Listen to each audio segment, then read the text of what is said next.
hearts beat to the city streets. We began to feel the fire. We rise like tall buildings as the chemicals they take us higher. The night's young and it's just begun as she puts her hand in mine. So yan guys, day 1 sa ating patubong toge or monggo. Ayan, binabad ko siya guys ng 1 night. Ayan.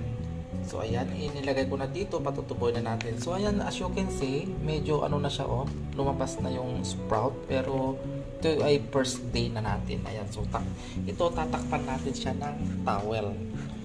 Then titignan na lang natin kapag natuyo siya, then spray lang. Ayan. So i-update ko kayo guys kung tumubo na itong ating monggo or toge. Hello guys, good morning. Ayan guys, update ko kayo sa ating pinatubong toge or monggo. Ayan, day 3 na to guys. Ayan, so yung iba medyo okay na siya guys, malalaki na, pero dito banda hindi pa. So maybe 4 days or 3 days na nating harvestin ito kasi medyo maliliit pa yung iba, as you can see. Ayan, masarap ito gawing lumpia. Ayan, sahugan natin ng ibang gulay gaya ng carrots, repolyo, bagyo beans. Ayan, tapos i-ano natin, ibalot natin, then iprito natin. Ay, kasarap ito guys. Ayan, so ayan, ganyan tayo guys gumawa ng toge. So ito guys yung malaking strainer ang ginamit ko, and spray lang na ganyan para mas madaling lumaki kasi tuyong-tuyo na siya guys. Ayan, so bukas siguro ito pwede natin harvestin. Ayan, so ganyan ako magpakubo ng toge guys. Iba-iba, kanya-kanya tayong version. Yung iba naman hindi nilagay sa bote, pero ako ganito. Ayan, ayan siya guys.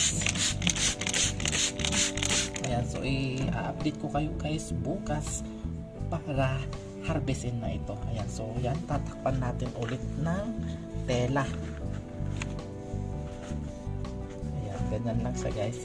Then i-check lang natin kung tuyo na, spray na lang naman tayo. So yan guys, time to harvest our toge or pinatubo nating monggo. Ayan, as you can see, pwede na nating harvestin guys. So lilinisan na natin, huhugasan natin ito para mayroon na tayong gagawing lumpia. Ayan, so yan guys, yan muna ang ating update sa ating gagawing lumpia. Ayan, thank you for watching. Salamat. Ayan, meron na akong sariling toge. Ayan, sarap guys, ang ganda ng kanyang pagkatubo. Ayan, bye bye.